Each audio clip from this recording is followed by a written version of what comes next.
Friends, welcome to my channel. હું ભાવના લાધાવાલા. આજે તમારા માટે લાવી છું રગડા પેટીસ. રગડા પેટીસ એક ચાટની વસ્તુ છે અને લગભગ બધાને ભાવતી જ હોય છે. એના માટે હું તમને સામગ્રી કહી દઉં. આ સફેદ વટાણા છે, એને મેં મીઠું ને હળદર નાખીને બાફી દીધા છે. 5-6 કલાક પલાળવાના છે. આ બાફેલો બટાકા છે, એને મેશ કરી દીધા છે. મીઠું, સંચર, ચાટ મસાલો, આમચૂર પાવડર, આરારોટ, આદુ, ટામેટાં, સેવ, ગોળ, ધાણા, ફુદીનો, આ 2 ચટણીઓ અને આ બધા મસાલા. તો હવે આપણે રીત ચાલુ કરીએ. હવે વઘારમાં ચપટીક રહી તતડે એટલે એમાં જીરું નાખીશું,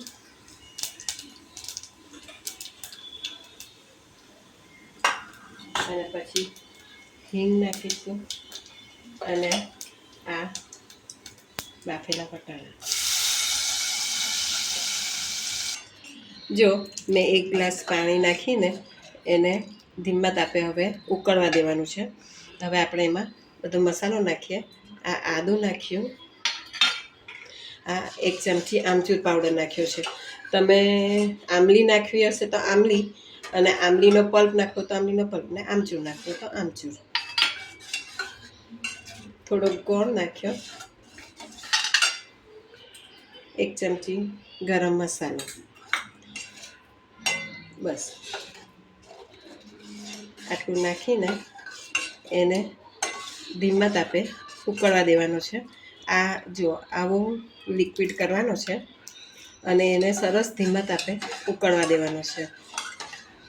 અને ત્યાં સુધી આપણે ટીકી બનાવીએ, આ ઉકળે છે ત્યાં સુધી. તો બાફેલા બટાકા લીધા છે, એમાં સ્વાદ પ્રમાણે મીઠું નાખીશું, થોડુંક સંચર, ચાટ મસાલો, આ 2 ચમચી કોર્નફ્લોર બાઇન્ડિંગ માટે, અને થોડોક ફુદીનો. બસ આ બધું નાખીને સરસ મિક્સ કરી દેવાનું છે. 1 મિનિટ. ચપટીક હળદર નાખવાની છે એટલે કલર સારો આવે.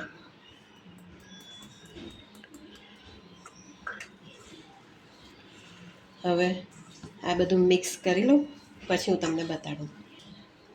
જુઓ આપણું આ તૈયાર થઈ ગયું છે, અને એની આવી રીતના ગોળ કરીને આમ આવી રીતના કરીને ટિક્કી બનાવી દેવાની છે. અને આ ટિક્કી બધી નોનસ્ટિકમાં શેકી દેવાની છે. તમે ઘીમાં શેકવી હોય તો ઘીમાં, અને તેલમાં શેકીએ તો તેલમાં. આ બધી આવી રીતના શેકી દેવાની છે. બરાબર શેકાઈ જાય પછી હું તમને બતાડું. જો આ એક બાજુ શેકાઈ ગઈ છે, હવે બીજી બાજુ એને શેકી લેવાની છે. અને તમે આને સાઈડ ઉપર રાખશો એટલે ગરમ ગરમ જ રહેશે, અને ધીમે તાપે શેકાતી થશે ત્યાં સુધી.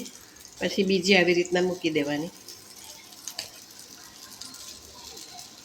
એટલે આ સરસ શેકાઈ જાય.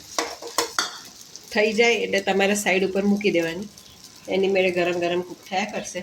અને રગડામાં આપણે ઉપરથી થોડાક ધાણા છીટકી લઈશું.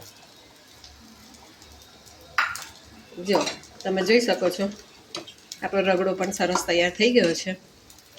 એને ધીમા તાપે ઉકળવા દેવાનો છે. આપણી રગડો, પેટીસ બધું તૈયાર છે. હવે આપણે એને એસેમ્બલ કરીએ. પહેલાં પ્લેટમાં નીચે 2 પેટીસ મૂકીશું, ઉપર રગડો મૂકીશું, એના ઉપર ઝીણી સમારેલી ડુંગળી, ટામેટાં,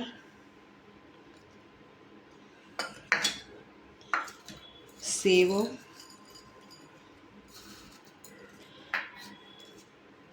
ધાણા, આંબલી, ખજૂર આંબલીની ચટણી,